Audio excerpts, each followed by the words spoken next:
Some viewers have sent me messages asking how I grind so hard, so often. I'm going to share a secret with you. I am, in fact, human. And I too have several moments where doing work or studying is the last thing that I want to do. Over the years, I've learned how to work around it and still manage to get a lot of things done. And in this video, I'll show you how to do the same. If you watch the entire video and follow the instructions, I guarantee that you too will see results. What's going on, guys? Dr. Jabal, MedSchoolInsiders.com. For those of you who are new here, I graduated with my MD in 2017 and matched into a competitive surgical subspecialty. You can learn more on my vlog channel, link in the description below. I am a firm believer that systems produce results. Relying on motivation, inspiration, being energized, or any other fleeting emotion will not sustain you and not deliver the results that you desire. I apply this philosophy to all aspects of my life, from regularly exercising, to eating healthfully, to studying and getting work done. It's the system that delivers the results, period. Now, let's go over how you too can create a system that allows you to overcome feeling tired, feeling bored, or just plain feeling like you don't want to study. The first step is assessing your current state. You know that your study habits and strategies are not working, and you want to fix things. But the tricky thing about advice is that one size does not fit all. You must first objectively examine your own habits and systems to figure out in what ways you can optimize most effectively. We want to focus on the largest pain points that allow us to put in the least amount of effort and get the maximum results. In order to do this, I suggest you keep a journal or open up a note on your phone and jot down what you are doing and how you're feeling over the course of a day. Who are you studying with? When did you eat? When did you try to study? And when did you begin to feel like you were just over it? Doing this for a couple days will give you a better view of your current systems and pain points. You may find yourself growing more mindful of how you feel and the things occurring around you, as I did. To maintain this, I now practice meditation regularly and journal every night, which I find quite helpful. Step 2, use the power of language. Sounds a bit woo-woo, right? Hear me out. The power of language is the most important part of this entire process. This is the foundation of the entire system.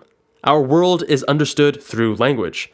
And by making small adjustments, we can very effectively reduce the friction involved in getting work done.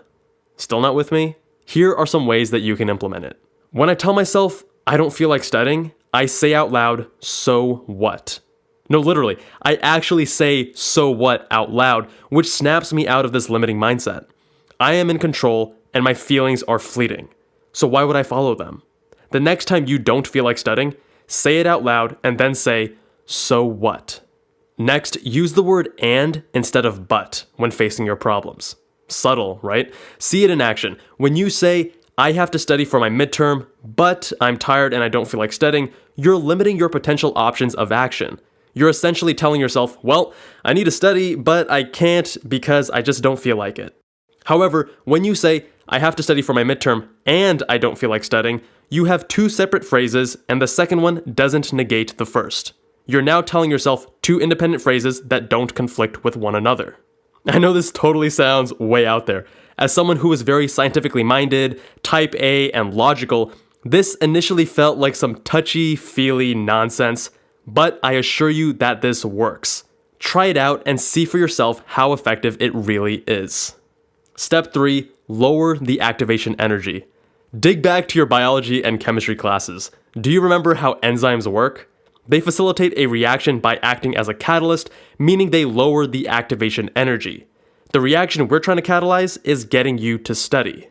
The main problem we have isn't an issue of actually doing the work. It's just starting. Starting is the hardest part. So how do we make that easier? Take your large tasks and break them into something small. Once you think you've made it small, make it even smaller than that. After the first time, you're likely still not thinking small enough. For example, if you need to read 2 chapters in your biology textbook in preparation for your upcoming quiz, telling yourself to read just 1 chapter or even 1 section is still too big. Instead, tell yourself to read just 1 paragraph. No obligations, just 1 paragraph, and then you can assess if you want to keep working or not. And more often than not, you'll find it much easier to keep going. Do the same with your time commitment. It's great that you blocked out the next 3 hours to do work, But guess what? Studying for 3 hours is incredibly daunting. You do not want to do that. You want to watch Med School Insider's YouTube videos instead. Well, here's how you get past that. You're not studying for 3 hours anymore. Instead, you're studying for only 25 minutes, which is a lot easier than 3 hours. After those 25 minutes are done, you're getting a break, guaranteed. Seems simple enough. This is the Pomodoro technique in action, and it is one of my favorite study hacks. I go over more details on how to best use it in my Pomodoro video. Choose easy tasks to build momentum. Early on in the day, I generally like to knock out the difficult tasks first since it makes the rest of the day a breeze. But I don't always get the luxury of doing that. There are instances where starting is so difficult that there's no way I would be able to tackle the most daunting tasks first. In those instances, I start with something easy. That can be something as simple as doing my laundry or washing dishes. Once I've built that little momentum in getting something small done, having that small victory, it becomes much easier to step it up to something a little bigger. Lower your expectations. This one applies to creative work, such as writing an essay. First, using the steps above, we've already told ourselves that we're not writing an essay, just one sentence. And we're not writing for 1 hour, just for 3 minutes. Now, if you still can't get started, lower your expectations. Intentionally tell yourself that you're going to write something bad. Not that you're going to write something and that if it's bad, then that's fine. No, you are literally going out with the task of writing something bad intentionally. Sounds crazy? Try it next time you're stuck and thank me later. And finally, step 4, add some spice. If after steps 1 through 3, you're still feeling a bit dry, it's time to add a bit of flavor to the process. I find the methods included here to be particularly useful if you've been studying for some time and you find yourself running out of steam. This can be done in several different ways. Here are my favorites that have proven most effective.